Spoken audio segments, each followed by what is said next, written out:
Yeah. I'm sure you're no stranger to the fact that we get called all the time. Right. Okay. I want you to know that we have never used foul language. I want you to know that we've never made threats of bodily harm or lied, which the security guard has, and I have it on camera. And I want you to know that we've never called the police because they're being too loud. Sure.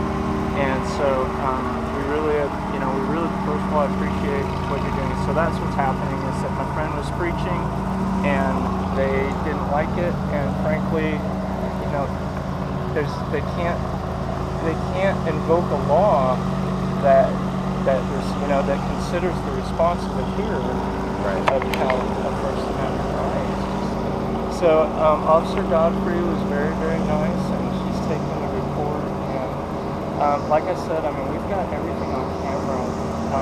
This is obviously an ongoing confrontation because we will not have any peace with child sacrifice. Right.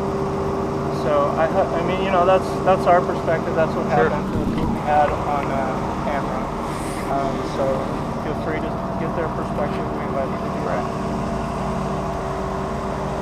You guys haven't had any kind of, you guys had some kind of conflict this morning? Well, he threatened him. He said, meet me here at 5, and we'll see about that. But he didn't tell you that, though, did he? Okay, well, no, but that's why I get both sides of the story. But what I'm trying to tell you is when I'm sitting next to someone right here and I can't hear him because you're yelling so loud, you're kind of keeping me from being able to do my job. That's what I was telling you, okay? Because you're yelling so loudly, I cannot hear the gentleman next to me to get information that I need in order to make a report, okay? All right? Do you understand that? Yes, ma'am. Okay. Do you have ID on you, sir? Yes, I do, ma'am. Can I see it, please? No, ma'am. Are you detaining me? No, I'm getting information to write a report. Okay.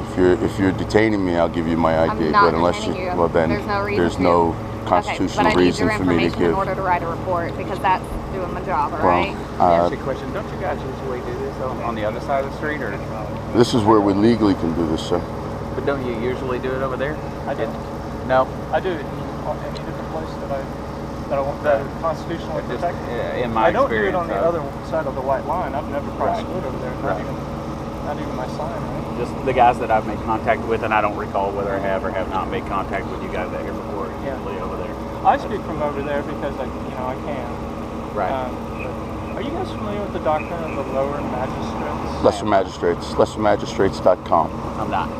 It basically says that, as a lesser magistrate, all public officers, public servants have a duty and a moral obligation to abide by the eternal fixed moral laws that govern civil society.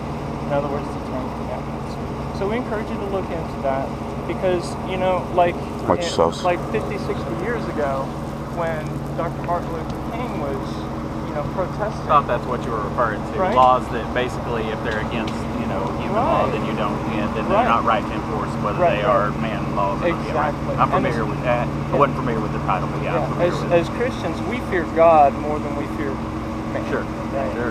And so, as a lesser magistrate, I just encourage you to look. What is it? Lessermagistrate.com. Because when those officers arrested me, believe me, I'm not equating. You have to look at everybody individually. But I'm just using this as an example. When they arrested Dr. King, they were actually enforcing a law, but the law was immoral. Right. And so that's the doctrine that we encourage our peace officer brethren and sistren to look into, because I think it can be very helpful. Yeah, I believe it is. I read the MLK papers. You did? Yeah. Excellent. Absolutely. Where'd you go to school? Good stuff. Right here. ULR? No. But you're an educated man. I'm trying to learn. What can we do to quell this problem? It's actually really easy. You can interpose and go and stop the murder of innocent children. I'm afraid that's not something I can do. Well, and that's basically where we're at. Right. Well, I think that as long as we are here pleading for the preborn, you guys are always going to get called. And we're sorry for that, but no, I think we're not the ones calling.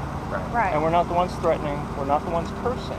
And there's nothing wrong with y'all being out here, but all we're trying to do is ask that you give us a little help in the fact of not keeping people from getting in and out. We're not stopping anybody from getting in and out, ma'am. Okay. And if believe me, if we were, they would have showed you the pictures. In fact, officer, I want you to know that pointed out that there was a car coming to Matt. See, I'm watching out for I him. understand. I didn't say y'all are keeping people from it. I'm saying to not. All right? Okay, we will continue not preventing people from leaving their church. Right.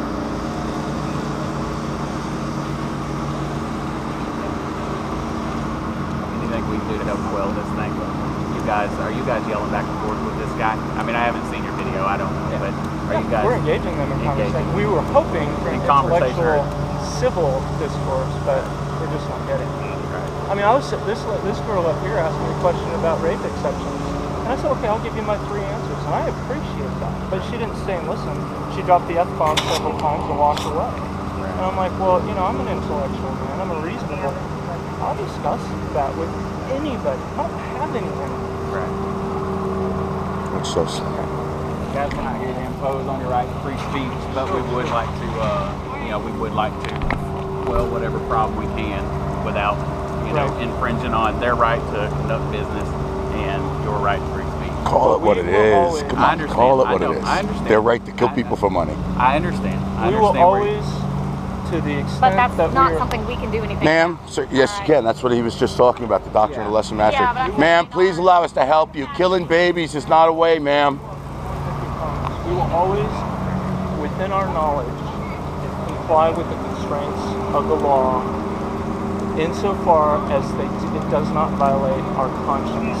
Now that's why, as abolitionists,